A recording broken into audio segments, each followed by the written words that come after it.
bahwa beliau mengatakan setiap tahun itu Rasulullah Nabi kita Muhammad SAW itu selalu rawuh bersama dengan kami ya. Kita ini kan di Tarim sana itu kan ada acara rutinan tahunannya, ziarah ke makam Nabi Hud alaihissalam.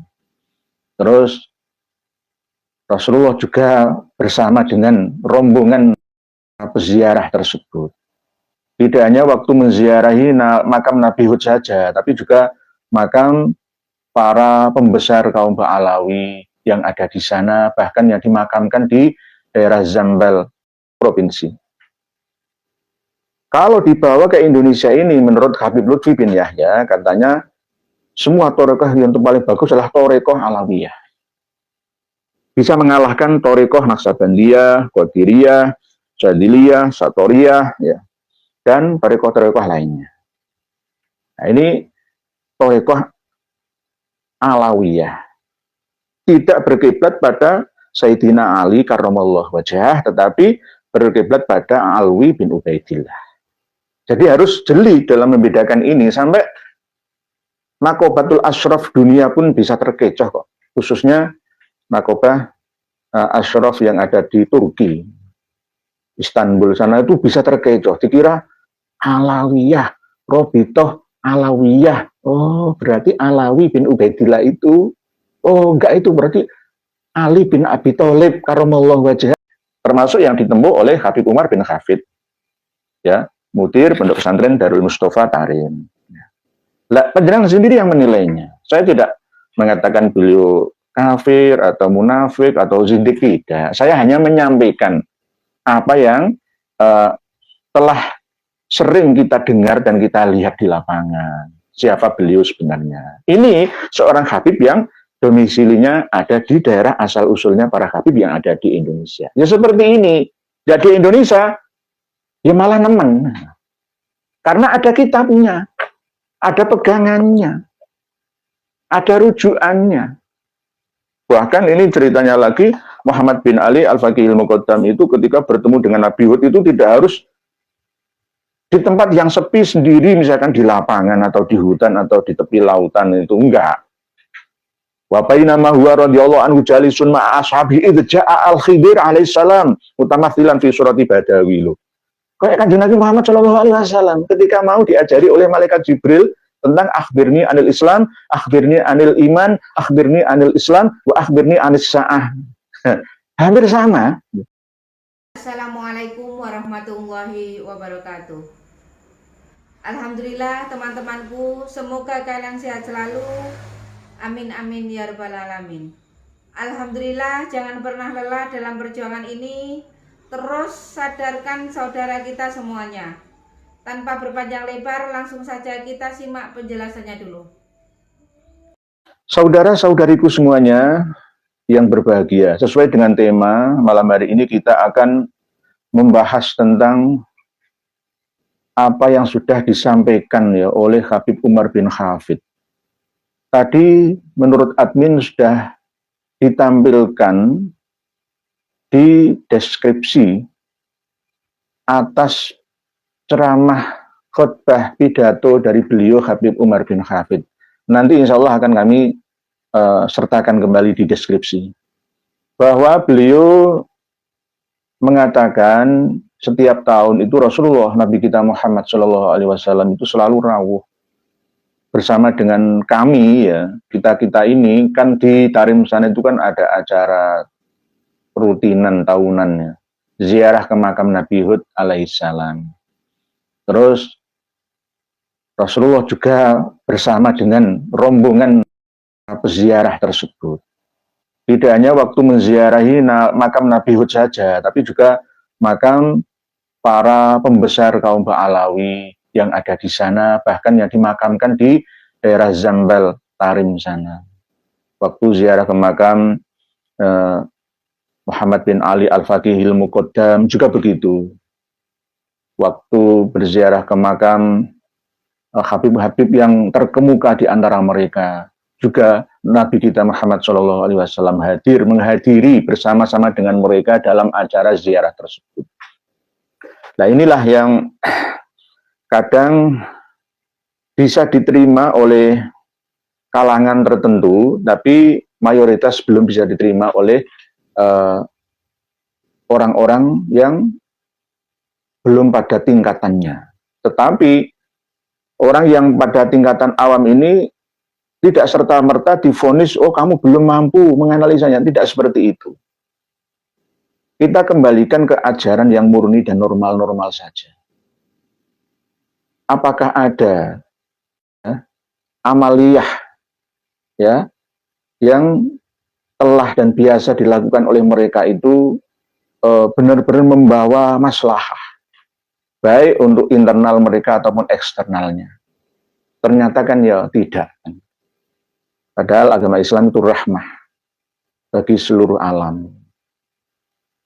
Maka ketika kita melihat dan mendengar ucapan yang keluar dari lisan seorang yang terkenal sekalipun, selevel Habib Umar bin Hafid sekalipun, kita tidak boleh mempercayainya begitu saja.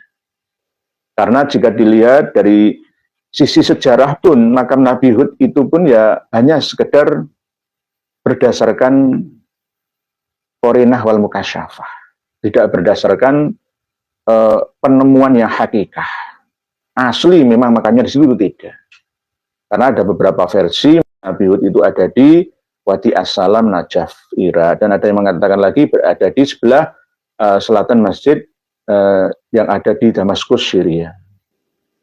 Bermacam-macam, dan bahkan ada yang mengatakan di Yordania, macam-macam. Lah intinya karena Nabi Hud itu nabi yang usianya terpaut lama ya, jaraknya, zamannya dengan Rasulullah SAW, maka sulit untuk ditemukan makamnya. Kecuali makam Nabi Ibrahim itu masih ada di daerah Hebron, Palestina. Makam kuburan, bukan makom. Itu makomi Ibrahim musola yang ada di dekat Ka'bah itu makom tempat berdiri. Ya, isim makan dari kata-kata koma yakumu ya. Makom, tempat berdirinya Nabi Ibrahim ketika membangun bangunan Ka'bah, itu makom. Tapi kalau yang makamnya itu di daerah Hebron, Palestina, Yerusalem. Nah, kalau makam Nabi Hud itu lebih lama lagi. Ceritanya bumi itu dijungkir balikkan, ya. Ada angin ribut yang dahsyat luar biasa, gempa, ya, yang menenggelamkan, ya, kota-kota para umatnya. Terus akhirnya kok tiba-tiba Nabi Hud itu ditemukan makamnya, itu bagaimana? Inilah hasil dari penemuan dari para kaum penganut tasawuf, khususnya Thariqah Alawiyah.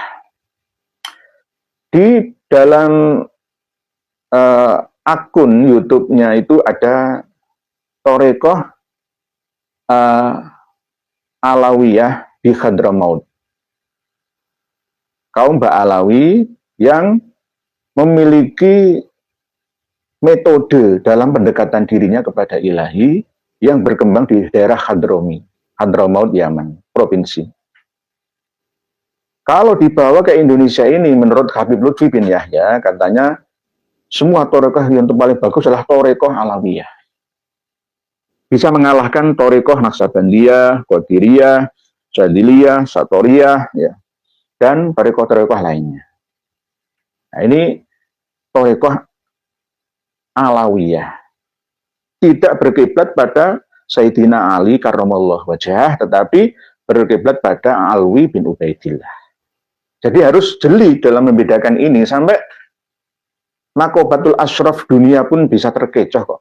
Khususnya Nakobah Ashraf yang ada di Turki, Istanbul sana, itu bisa terkecoh. Dikira Alawiyah, Robitoh Alawiyah. Oh, berarti Alawi bin Ubaidillah itu. Oh, enggak, itu berarti Ali bin Abi Thalib karramallahu wajhah. Pemahamannya seperti itu. Padahal enggak.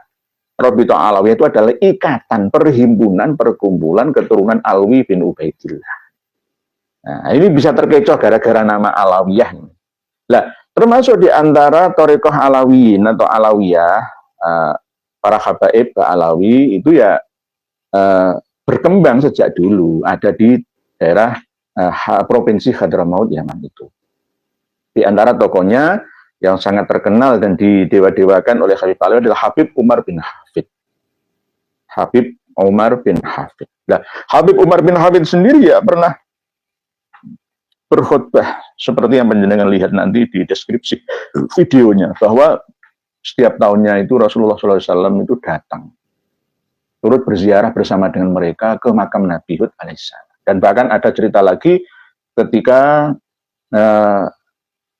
para peziarah makam Nabi Hud melihat makamnya yang terbelah itu, Nabi Hud duduk di situ, lalu bisa bercengkrama, ya semacam-macam lah. Ini penglihatan secara mukasyafah, tidak bisa dijelaskan secara syariah, apalagi ilmiah, ya nggak masuk dalam kategori itu. Inilah yang membuat Thariqah Alawiyah itu perlu dikoreksi, tidak sesuai dengan standar Thariqah An-Nahdiyah Al-Mu'tabaroh yang sudah disepakati oleh para pendiri Nahdlatul Ulama. Jam'iyah Thariqah An-Nahdiyah atau Jatman, ya, kalau kemasukan Thariqah Alawiyah ini bisa ambiar bisa ambiar. Yang disepakati ya Thariqah, ya mungkin Qadiriyah, Naqsabandiyah, Rifaiyah, Syadziliyah, yang sudah ada itu aja. Nah, kalau memang Thariqah itu benar-benar dikatakan mu'tabaroh, ya, jelas-jelas wusul ilallah, ya, tidak ada kemungkinan wusul ila syaiton, maka apakah saya ini mengikuti Thariqah? Thariqah saya itu dulu banyak. Sejak masih belum menikah itu saya sudah masuk Thariqah Syadziliyah. Beat dengan mengamalkan kitab Asirul Jalil, ya. Fi Fadilati Hasbunallah wa ni'mal wakil itu. Setiap hari itu saya baca Hasbunallah wa ni'mal wakil itu minimal 450 kali. Minimal itu. Setiap 24 jam sekali duduk. Hasbunallah wa ni'mal wakil, hasbunallah wa ni'mal wakil, hasbunallah wa ni'mal wakil. Tapi setelah beberapa tahun menikah saya tinggalkan. Saya tanggalkan. Saya baca sak kolo-kolo. Begitu juga pernah beat Thariqah Qadiriyah wa Naqsabandiyah. Dan bahkan Thariqah Satoriyah. Macam-macam saya itu. Tapi menurut guru saya, ya ini kan saya tidak mengandalkan kemursyidhan guru saya. Lebih baik Thariqah itu Thariqah apa? Ada Thariqah 4 macam Thariqah sesuai dengan hadis Rasulullah. Apa pertama? Ya kun aliman, au muta'aliman, au mustami'an, au muhibban, walatakun khomisan, itu fatahli itu. Itu hadis Nabi SAW. Itu jelas bahwa Thariqah, ya, yang paling mu'tabaroh itu adalah Thariqah jadi ilmuwan, ya, metode hidup yang bisa wusul sampurna ilallah, ya, menjadi insan kamil, ya, ilmul yakin, ainul yakin, hakul yakin, ya, itu jadilah ilmuwan, pengajar atau punya ilmu lah, sesuai dengan bidangnya masing-masing. Dokter ya ilmu kedokteran, ilmu kesehatan, ya ilmu persenjataan, ilmu nuklir dan lain sebagainya. Pokok ilmuwan, tidak harus ilmu tentang kerohanian saja. Pokoknya ilmuwan, ya ilmu sejarah atau sejarawan, wartawan itu juga termasuk ya ilmuwan juga, asalkan dia niat untuk mempelajari apa yang ia temukan. Ilmuwan, kun aliman, au muta'aliman, atau pembelajar, ya, orang yang selalu belajar. Saya ini bukan aliman, tapi muta'aliman. Jadi Thariqah saya itu Thariqah muta'alim. Jadi ada kitab Ta'lim al-Muta'alim itu. Jadi selamanya sampai saya mati itu akan tetap terus belajar. Karena perintah Rasulullah ini, kun jadilah kamu aliman, orang yang berilmu atau mengajar, au muta'aliman, atau yang belajar. Kan jelas ada istilah long life education gitu, atau tolabul ilmi minal mahdi ilal lahdi itu. Belajar seumur hidup, nggak ada kata finish, habis, titik, selesai, itu nggak ada. Jadi kun aliman au muta'aliman au mustami'an, atau mendengarkan.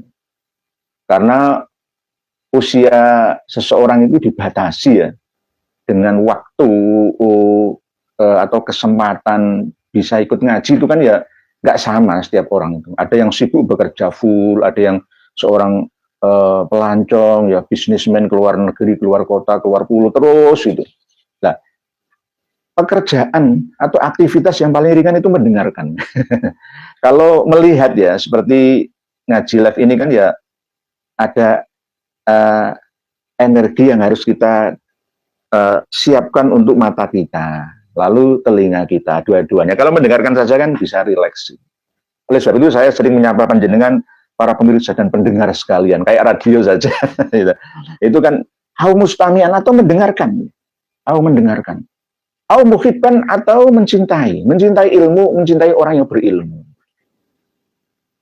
Jadi mencintai seseorang ya, atau fan keilmuan tertentu itu akan bisa menyebabkan kita akan tercurahkan ya, mendapat bagian daripada keberkahan ilmu tersebut karena kecintaan. Cinta dulu baru bisa merasakan.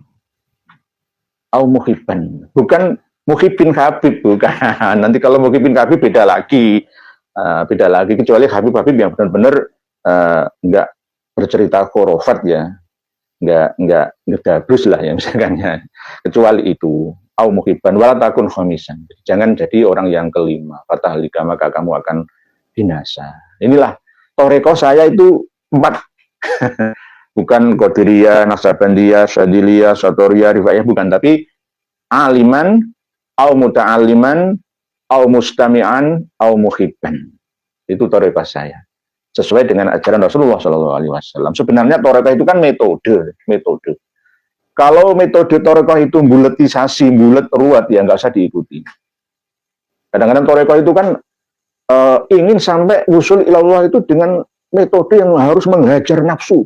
Tidak boleh makan, minum yang menyenangkan sesuai dengan kemauan kita, ya, selera kita. Nggak harus kita hajar nafsu kita. Ada yang seperti itu. Tapi ada yang menempuh jalur torekoh mengikuti nafsu. Yang penting bukan hawa nafsu yang haram. Macam-macam. Torekoh itu metode.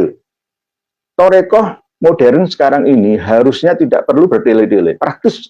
Supaya apa? Kita ini mampu bersaing dalam peradaban hidup manusia sedunia ini, kita mampu bersaing.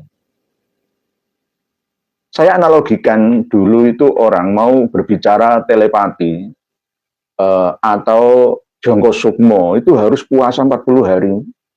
7 hari itu harus mutih, nggak boleh makan yang bernyawa, minum yang mengandung manis atau pahit atau pokoknya harus air putih lah, poso mutih.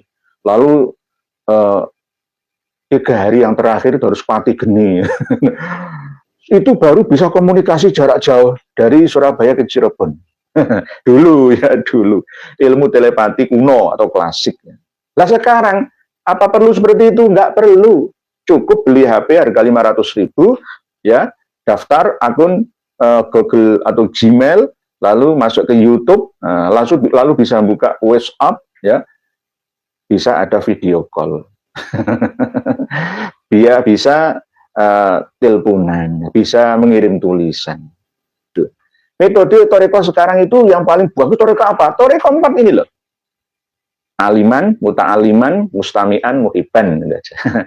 Jadi nggak perlu macam-macam. Karena toreko itu kalau sudah kadung di baiat itu sulit untuk bisa keluar dari tempurung. Akhirnya yang terjadi adalah fanatisme buta. Bagai kata dalam tempurung. Ya sama seperti itu tadi. Lah apa kedegawe soro-soro. Kita kepingin kebal, ya nggak perlu kita memanggil jin ya yang melindungi kulit kita. Nggak perlu sekarang. Yang penting kita berlaku benar ya dan banyak uangnya. Itulah orang yang kebal. Orang yang sakti mandraguna. Jangan berlaku dosa. Jangan berbuat salah, korupsi dan lain sebagainya. Insya Allah kita ini akan kebal atau jaduk.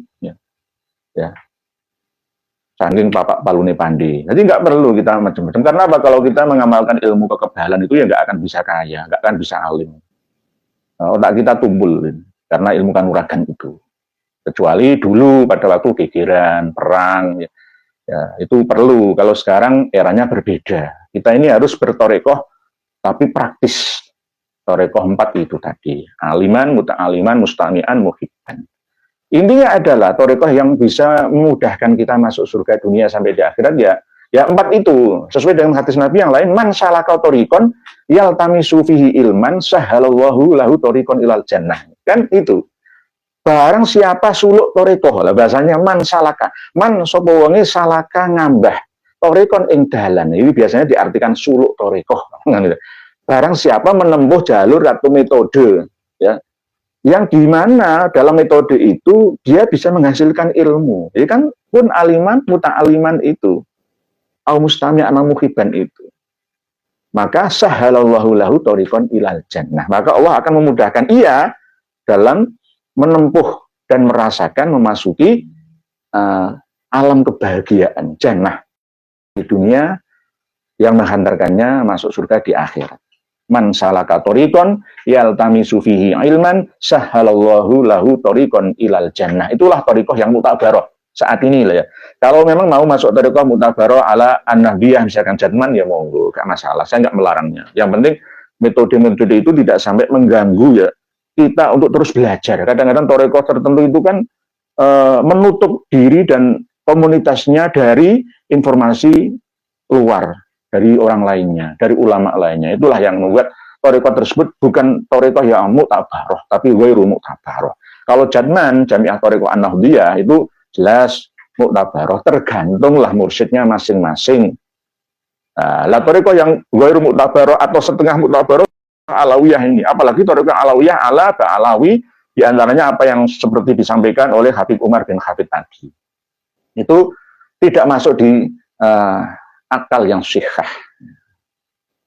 Jadi wong makamnya Imam Nabi Hud itu tidak di situ. Kalau toh memang di situ itu mungkin berupa prasasti atau ya monumen lah, tapi dibentuk seperti bentuk makam. Memang sudah ribuan tahun yang lalu makam itu ditemukan. Ada manuskripnya, ada. Saya menelusuri ada manuskripnya. Bahkan Muhammad bin Ali Al-Faqihil Muqaddam itu dulu ya sering ziarah ke makam Nabi Hud tersebut. Ini terekam dalam kitab Syarhul Ainiyah. Ada kitab Syarhul Ainiyah. Wa kana Sayyidina Al-Faqih radhiyallahu anhu yaqul ana li ahli baladi kal ghaith. Muhammad bin Ali Al-Faqih Al-Muqaddam, ya, katanya itu waliullah yang super lah, Superman.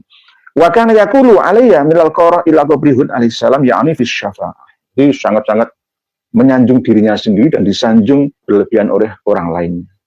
Waqala Said Az-Zaid At-Taqi Al-Abid Muhammad bin Ali bin Umar Ba'alawi lam yamut ahadun minas sada Ali Ba'alawi illa waqad aslahalahu Al-Faqih Muhammad bin Ali bin Ba'alawi manzilahu. Nah ini loh.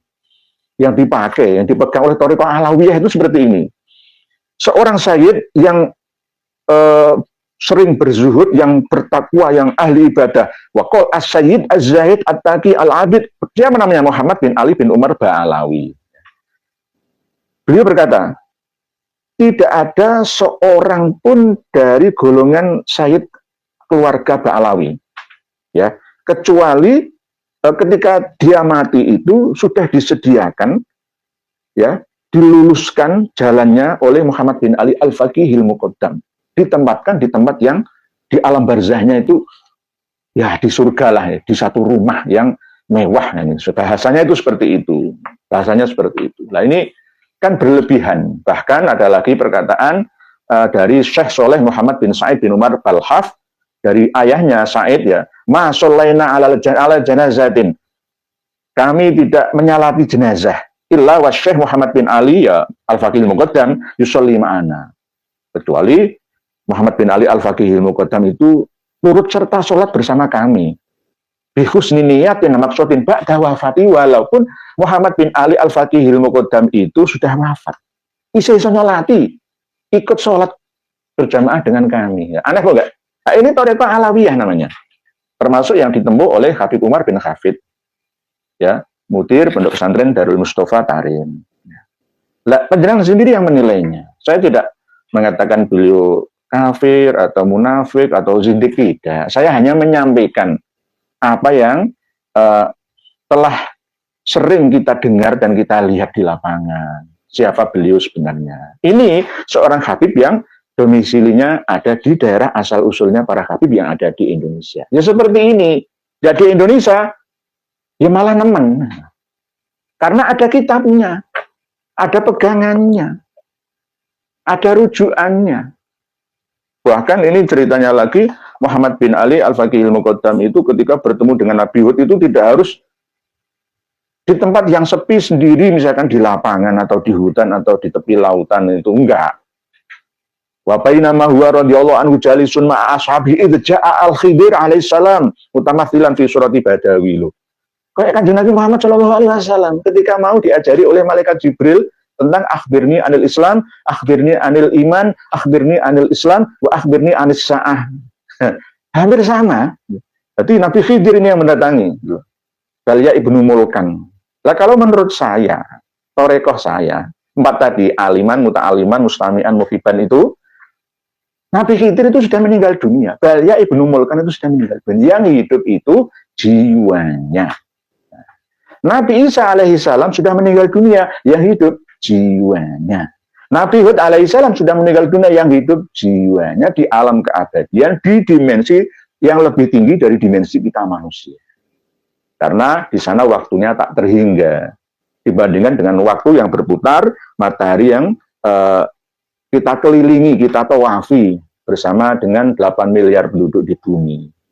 Setiap sehari semalamnya sampai setahunnya muter terus ketemu 365 hari itu. Setahun, 2 tahun dan seterusnya. Di sana perputaran waktu sangat lambat, ya, 1:1000. 1000 tahun sini, 1 hari sana. Nah ini akan kita bahas pada waktu yang lain. Jadi ketemu langsung Nabi Khidir itu nyamar fi surati Badui.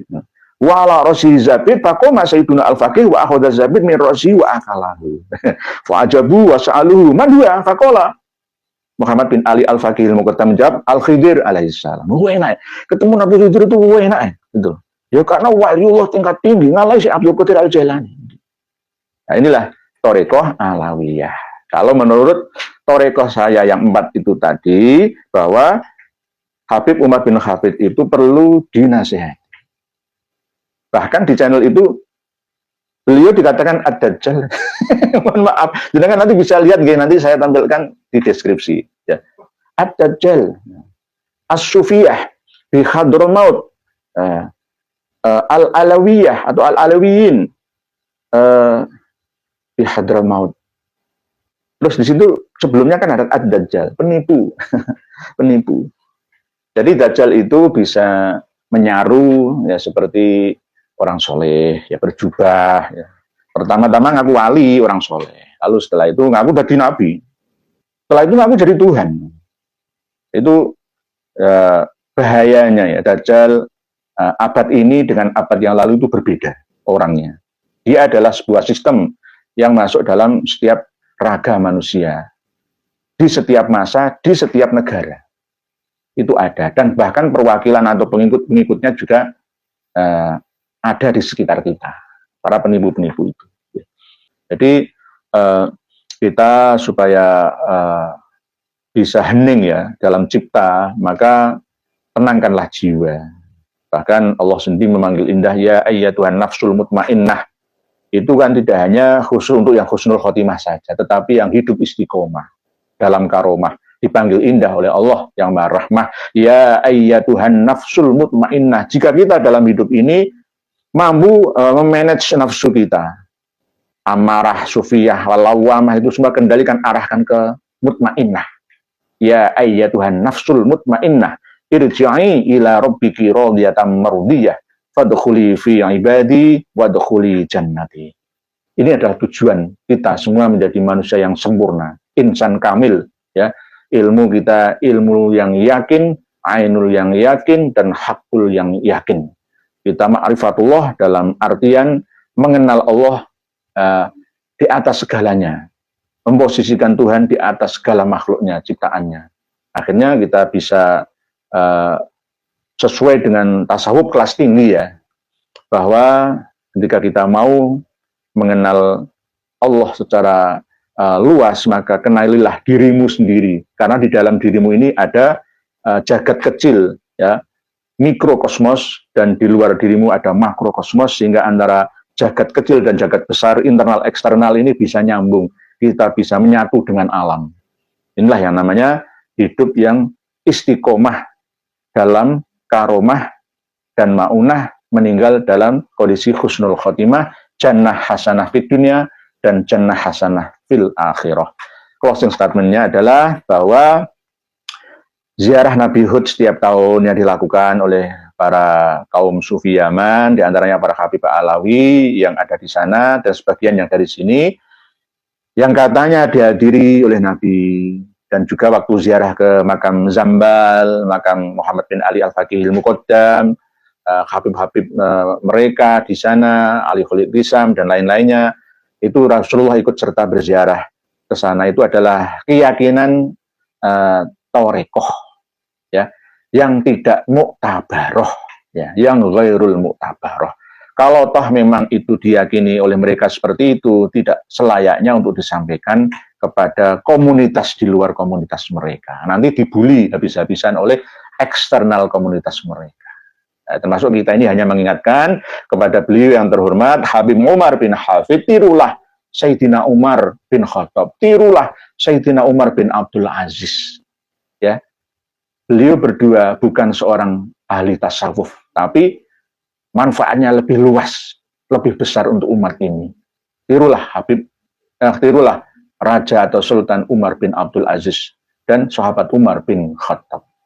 Jika ada yang kurang berkenan dalam penyampaian saya, mohon dimaafkan. Begitu juga mohon maaf pada para habib dan muhibinnya. Semoga panjenengan sadar semua. Ambillah dan anggaplah apa yang saya sampaikan ini pahit sebagai obat untuk menyembuhkan penyakit. Okay. Walafu minkum, wallahu a'lamu bissawab. Akhirul kalam, wassalamualaikum warahmatullahi wabarakatuh. Alhamdulillah, semoga bertambah sadar para pengikut mereka habaib. Sudah saatnya kita pribumi bangkit lawan semua doktrin mereka habaib. Wahai saudaraku,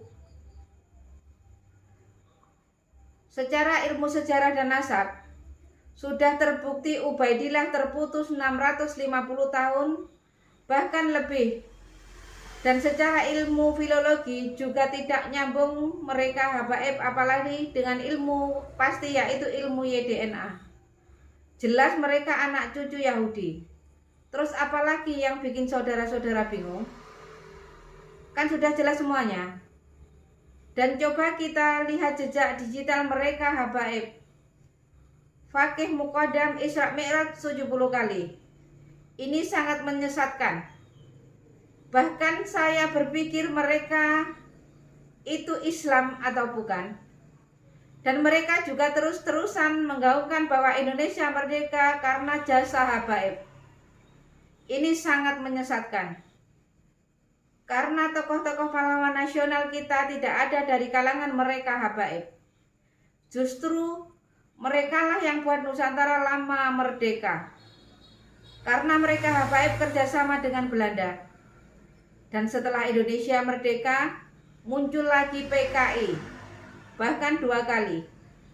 Dan siapa tokoh PKI? Ya mereka juga. Kalau dipikir-pikir, mereka wajib kita usir dari Indonesia ini. Mereka mirip dengan kaum Rohingya. Dan masih banyak lagi rekam jejak hitam mereka habaib di Indonesia ini. Dari sini bisa dipahami kan? Tetap semangat terus. Semoga saudaraku sehat selalu dan dimudahkan rezekinya. Amin amin ya rabbal alamin. Sampai jumpa di video selanjutnya. Akhir kata, wassalamualaikum warahmatullahi wabarakatuh.